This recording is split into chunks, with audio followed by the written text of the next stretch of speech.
On today's video, you can watch me eat some pizza, screw up mixing my epoxy. That was entirely too much. And ruin a perfectly good piece of interior. See the problem? Hey guys, welcome back to the channel, and in this case, welcome back to the lab. We're trying something out today. Obviously I got started on one of these ahead of time, really just to see if it would work more than anything. I did do this on my sub box on the face of it. If you haven't seen that video, I'll try and put a link to it right up here. Now, like I said, I already have started on the one. It's definitely a lot trickier to do than the face of that sub box. That's nice and flat, has just minimal curves to it. This is a very complex 3D design, so it's really hard to get the epoxy to set in there and stay where you want it without just flowing everywhere. So I'm going to take you along with me here, show you the steps that I used to do this, and we'll see how it turns out. Real quick before I get into the prep work on that, I figured I'd go over some of the things that I'm using to do this job. I'm not a professional with epoxy by any means, but this is just what I've used and I've had pretty good results so far. So we're definitely learning as we go here and trying new things. So the epoxy is just a two-part system, one-to-one mix on it, just something that I believe we got from Amazon. It's not a specific name brand or anything, just some two-part epoxy, a resin and a hardener. Like I said, one-to-one mix on it. This stuff does have a super long cure time, so if you're thinking about doing a job like this, make sure you plan ahead on that. It is, if I remember right, yeah, it's 45 minutes working time. Dry to the touch in 12 hours. So other than that, just a few more things to it. Some pigment, in my case it's black. Again, most of this stuff came from either Amazon or Etsy if I remember right. And then some pigment and some metallic. In this case, I have a few different ones. Like I was saying, on the one that I've already tested out, I have a little bit of chrome. I have some dark blue as well, and then I also have the black metallic, which if you've seen the last one, I think you get a little better picture of what this is. It's just really fine metallic. It also has a few different grades of it in there, some little like hexagon shapes and stuff like that that are a little bit bigger. So not your average like automotive type stuff. This is made more for crafts, but it works out really well for this, and I think it gives it a little bit different look, and it's kind of neat. So anyway, as far as your materials go, really that's about it. I like to use just some little disposable cups to set up, something I can throw away that I'm not worried about, and I use them to set the piece up off my work surface. That way it doesn't dry to it. Cup, again, some disposable ones. Something to mix it with. I like the little tongue depressor, popsicle stick type sticks. They are the right size for these cups, and they work well for, you know, anything I need to do there. So something like that. And then last but not least, my favorite tool, the old torch here. All right, so I'm gonna get to sanding here, and I'll bring you along for a little bit of it.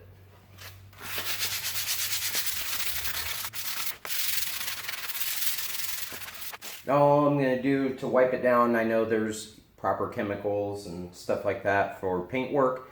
I just have some brake clean, and that'll work fine as long as I give it plenty of time to off gas. It'll work. So I'm going to get going on that.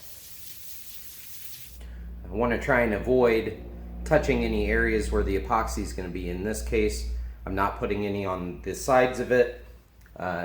So that way the oils on my fingers, anything like that, don't get where I'm working. I could wear gloves. I do have some around here somewhere, but this will work just fine. As long as I take care not to touch it. So there we go. First one, this was a brand new rag. Just that little bit pulled all that out of there. So that's why I'm doing this. I want to make sure that any of that oil, I mean, these are high traffic areas, obviously, door handles, stuff like that. Lots of oil, lots of grease in there. Again, I'm just holding it by the back side, not touching the front where the epoxy is going to be, and make sure I get all the little nooks and crannies clean.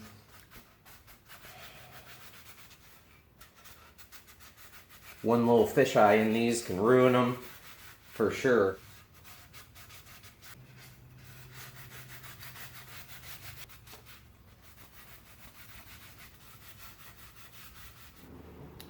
All right, time to start mixing stuff up. I got my 2 parts here. I got all my pigments and metallics, everything like that. And like I said before, it's just a 1-to-1 mix, so nothing too complicated. We're gonna start out.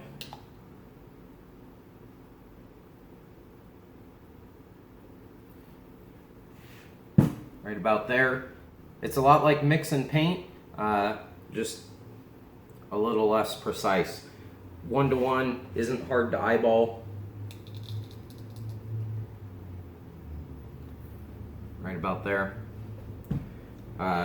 It doesn't take a lot, so you don't need a ton of it. In my case, about a half a cup will get me all this done probably in a couple coats. So the first thing I'm going to start off with is the pigment for it.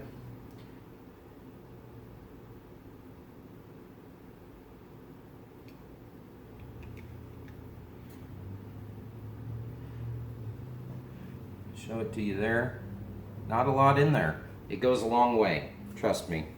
So I'm going to start mixing some of this in. You can see that pretty much instantly turns black.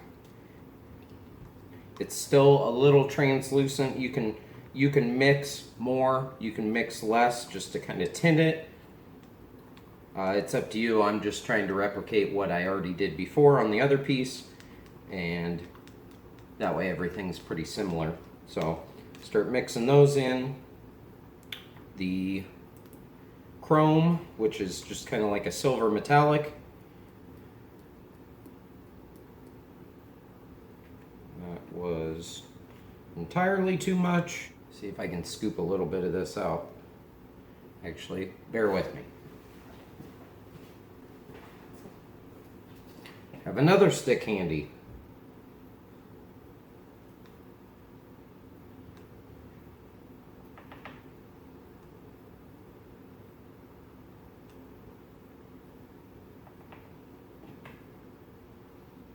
And that's probably close enough. Then the blue, not much of this stuff. It goes, I screwed that up. Let's see if we can get some of that out of there.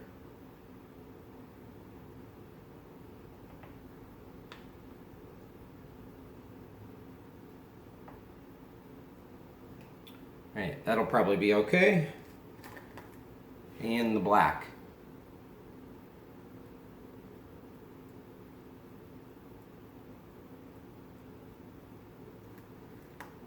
That one worked out perfect, of course. Okay, all there is at this point is just to stir it.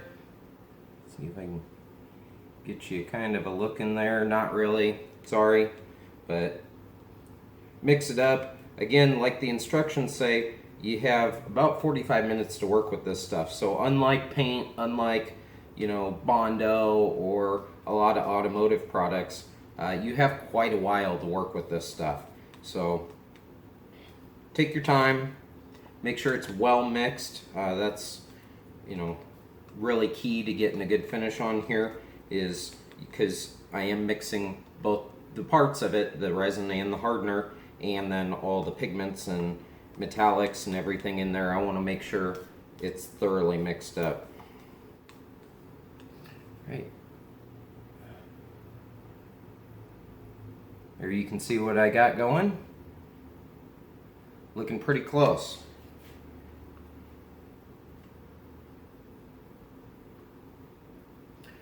Alright, so I'm going to start laying it down.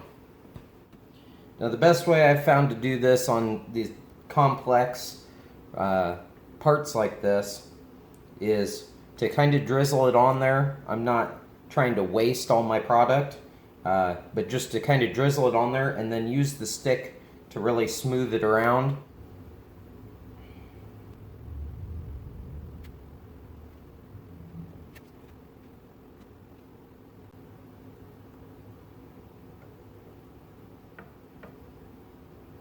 Now versus using something like paint on this, the epoxy is super thick. So yeah, I'm not worried about leaving runs in it. I'm not worried about a lot of things I'd be worried about with paint. If I did this with paint, I'd consider the whole thing messed up. This stuff is, again, like I said, super thick. It's self-leveling, so it really takes this abuse and just flattens itself out. Looks pretty good at the end. Now I'm not worried about it obviously dripping over the edge, anything like that. But I do want to make sure I get good coverage everywhere. So I'm really just kind of working around.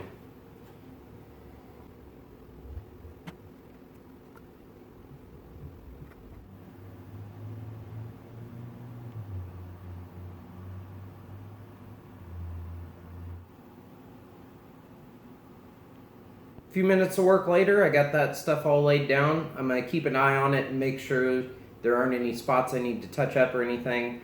Again, the big benefit to this stuff is that 45-minute work time. So if I notice something isn't quite right, or I do have a little bit of fish eyes, I can see one from here. Pretty much, like I said before, this stuff is high traffic, high use parts. So there's going to be lots of oils over the years, wiping the interior down, stuff like that, that's hidden in little spots that almost seem impossible to get to. And this stuff will find it, and it'll make a big fish eye. So I do have a couple of spots I'm going to need to touch up. But other than that, the next stage is to let it set up for a second and then hit it with the torch and take care of some of these little air bubbles and stuff. Well, we hit our first problem. I'll bring you in here and show you. Remember when I was adding those ingredients and I said I got way too much in there? I got way too much in there. I'll show you what the problem is. So there's the first one I did. Obviously it's all set up, pretty dry. Still need to take some of those imperfections out. Here's the one I just did. See the problem? Crisis averted. You can see they're both the same color now. So the long and short of it is that I had all those waves and, you know, little imperfections in the first one that I did. Luckily this stuff works similar to kind of fiberglass resin, maybe because it is very similar products, but it sands out really nice. I was able to just hit it with the sandpaper real quick, take all those imperfections out, and I just took the epoxy that I already had mixed up, added a little more to it, tinted it a little bit differently. I didn't like how bright blue that was turning out. I wanted a little subtler color, a little darker blue to it, so I went ahead and gave a second coat to this one and gave another coat to this one. The next step is that we can finally get to is bringing the torch in.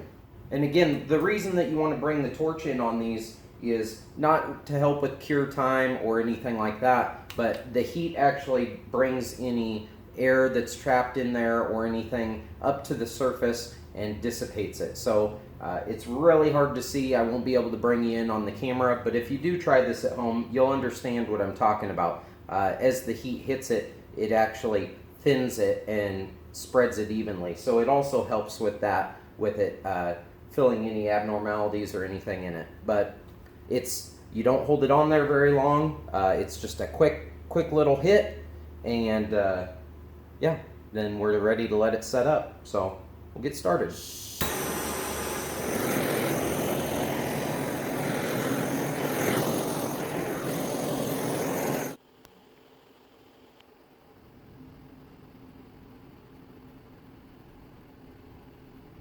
The process is pretty much the same for any other pieces that you want to do. Obviously, I got the radial bezel pulled out and got it scuffed, got it coated, and kind of just letting this all sit and dry for now. Same process. So I think there's one more piece I'm going to pull out, which is the around the gauge cluster, and try and do that piece, but I'm not 100% sure if I can get that all apart. All I'm trying to do is just some of the black pieces in the truck, and just something to give it a little bit of pop in there. The results here end up being almost like a candied paint, which is, you know, if you're not a professional painter, that's a pretty time-consuming process in and of itself. It's a lot of layers of clear, base coat, all that. This is kind of one step, and you get a similar result and a super high gloss finish that's really, really durable. And that was kind of the thing that I liked about doing this on these high traffic pieces, is that it would be super durable, it would hold up over time, and I can kind of treat it like a clear coat. I'm sure I can, once it's all said and done, I can buff it out just like a clear coat paint job, and it should last me well for years to come. Now for the fun part, watching this stuff dry for 3 days. Hope you brought snacks. In all seriousness though, it does take 3 days to dry, really about a day and a half to be handled. I'm gonna just let this stuff sit. There's nothing much more I can do with it. So let it sit here, let it dry up. Probably find a couple other things to do off camera here. But yeah, I'll get back to you when this stuff's ready to go. If you guys don't have a Casey's in your town or in your state, I feel sorry for you. Best pizza ever. Let me know what you guys think the best pizza is. People from the Midwest, you know what I'm talking about.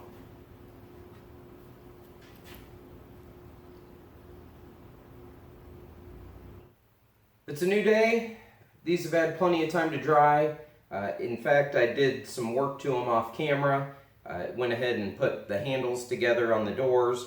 I masked off and painted the adapter for the radio, that stone paint to match what I did on the sub box, just a little bit of something to break it up. I think it turned out pretty good. It's not perfect. There's a few little spots that I wish were better, but compared to that first piece that I did that you saw earlier in the video, with all the waviness and funky stuff going on, these turned out great. I'm happy with the color. I'm happy with just the overall appearance of it. I think they're gonna look great in the truck. So now all that's left to do is get them installed in there and check it out.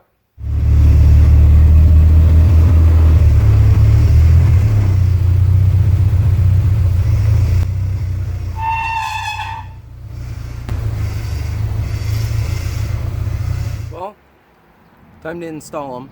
Figured it's such a nice day out this morning, I'd get this thing outside, let it run for a while. It's been a while since it even just came up to temperature, so I'll get these installed. I'm gonna let it run for a bit and then may take it for a little drive.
driving. It's not running great. It's not driving great. The clutch is acting a little funky. Probably mainly from sitting around so much, but it, yeah, we'll hope it comes back. Right now I'm kind of stuck behind a tractor, but I don't terribly mind. It's Iowa. That's driving in Iowa, so I'm gonna get this thing down to the car wash though and give it a quick bath. Not too much of one, because as you can see, I don't have the tonneau cover on it yet. I still got to finish up the mount for the box and everything, but yeah, this thing's looking pretty nasty, and good excuse to get it out of the garage. So that's where we're headed, and we'll see you there.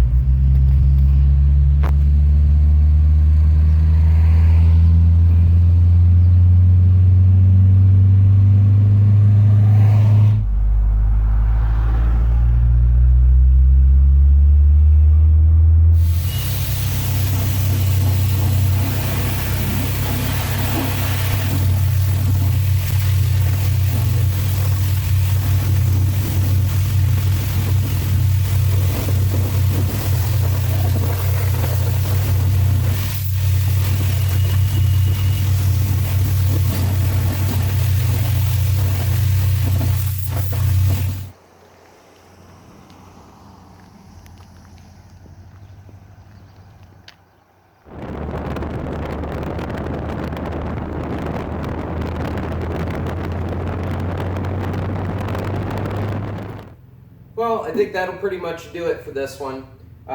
If you made it this far, I definitely appreciate you hanging in there.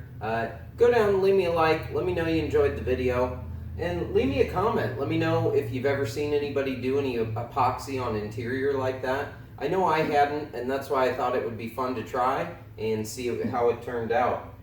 But anyway, I definitely got some more work to do to this thing. It seems like every time I drive it, a couple more things pop up that I need to work on. I need to look into why it's not running right, probably needing a tune-up and just some regular maintenance stuff. Plus it still has some old gas in it. That's definitely not helping. And I also am going to have to look into that clutch issue.